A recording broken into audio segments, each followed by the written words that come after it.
আমি যে আয়াত শরীফ তেলাওয়াত করেছি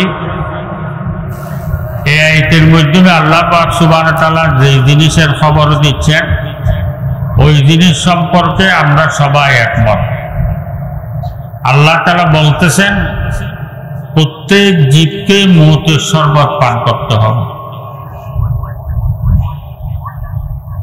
আল্লাহ তাআলা এই বাণীর উপর আমরা সবাই একমত না, শুধু একমত না, আমাদের আল্লাহ তাআলার এই বাণীর উপর এত ঈমান, এত ইয়াকিন, এত বিশ্বাস।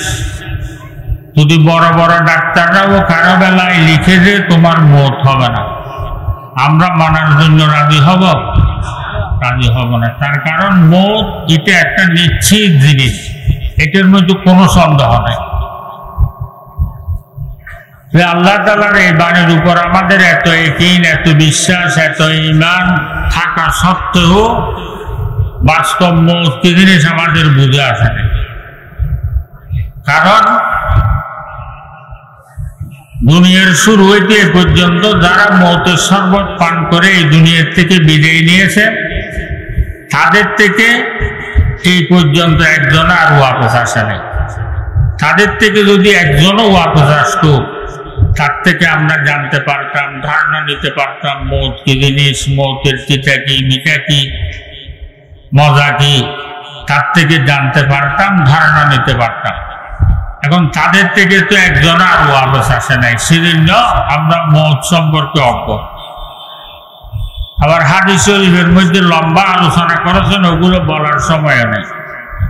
এই মাঠের মধ্যে বোঝানোর জন্য চেষ্টা করতেছি, মওত এটা এত কঠিন জিনিস যে কিতাবের মধ্যে লিখতেছেন হযরত দাউদ আলাইহিস সালাম। হযরত দাউদ আলাইহিস সালাম কত বড় জলিল কদর পয়গম্বর ছিলেন।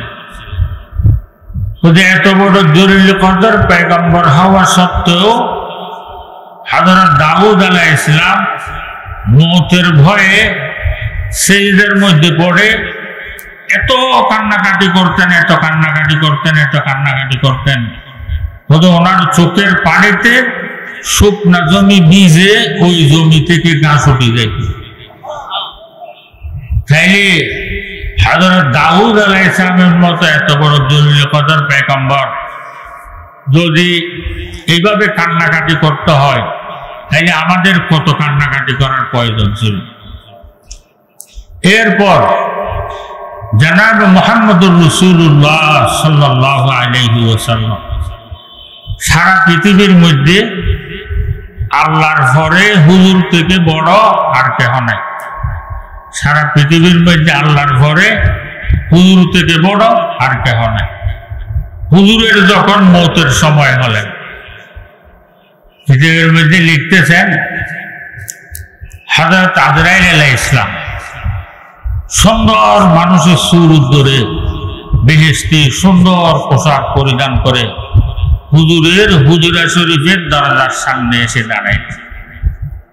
দরজার সামনে দাঁড়িয়ে গরু ঢুকার জন্য পারমিশন চাইতেছে। ডাক দিলেন, গরু ঢুকার ইজাজত আছে, পারমিশন আছে? ফাতেমা রাদিয়াল্লাহু তাআলা আনহা ঘরের মধ্যে উপস্থিত ছিলেন।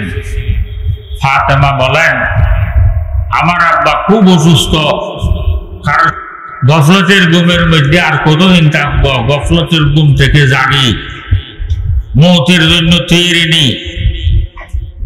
এই কথা বলার সাথে সাথে আজরাইল আলাইহিস সালাম বলেন, ইয়া রাসূলুল্লাহ সাল্লাল্লাহু আলাইহি ওয়াসাল্লাম, দুনিয়ার শুরু থেকে শেষ পর্যন্ত যত মানুষের রূহ কবজ করা হবে, আপনার থেকে সহজ মওত আল্লাহ তাআলার কারো জন্য রাখেন নাই। একথা বলার সাথে সাথে হুজুর ফরমান, হে আজরাইল, দুনিয়ার শুরু থেকে শেষ পর্যন্ত যত মানুষের রূহ কবজ করা হবে, সবাই থেকে সহজ মওত আপনি আল্লাহ তাআলা আমার জন্য রেখেছেন। আর সহজ মওত যদি এত কষ্টদায়ক হয়, আমার কাছে ভয় লাগতেছে আমার গুনাহগার উম্মতেরা তো একজনও ঈমান নিয়ে দুনিয়া থেকে বিদায় নিতে পারবে না। এই ওই সময় কুতুবের মধ্যে লিখতেছেন হুজুর পাক সাল্লাল্লাহু আলাইহি সাল্লাম একবার হুঁশ হচ্ছেন, একবার বেহুশ হচ্ছেন, একবার হুঁশ হচ্ছেন, একবার বেহুশ হচ্ছেন। শুধু ওই সময় দোনোটা হাত উপরের দিকে দিয়ে আল্লাহ তাআলার দরবারে দোয়া করতেছেন, হে আল্লাহ, দুনিয়ার শুরু থেকে শেষ পর্যন্ত যত মানুষের রূহ কবজ করা হবে সবাই থেকে সহজ মত আপনি আমার জন্য নির্ধারিত রেখেছেন। আর সহজ মত যদি এত কষ্টদায়ক হয়, আমার কাছে ভয় লাগতেছে আমার গুনাহগার উম্মতেরা তো একজনও ঈমান নিয়ে দুনিয়া থেকে বিদায় নিতে পারবে না। হে আল্লাহ, আমার উম্মতের যত নরনারী কিয়ামত পর্যন্ত দুনিয়ার মধ্যে আসবেন, সবার মৌতের সময় যতগুলো কষ্ট আপনি তাদের তকদীরের মধ্যে লিপিবদ্ধ করে রেখেছেন, হে আল্লাহ, সমস্ত কষ্টগুলো আপনি আমার থেকে উসুল করিলেন। আমার গুনাহগার উম্মতদেরকে মৌতের কষ্ট থেকে রেহাই দান করেন।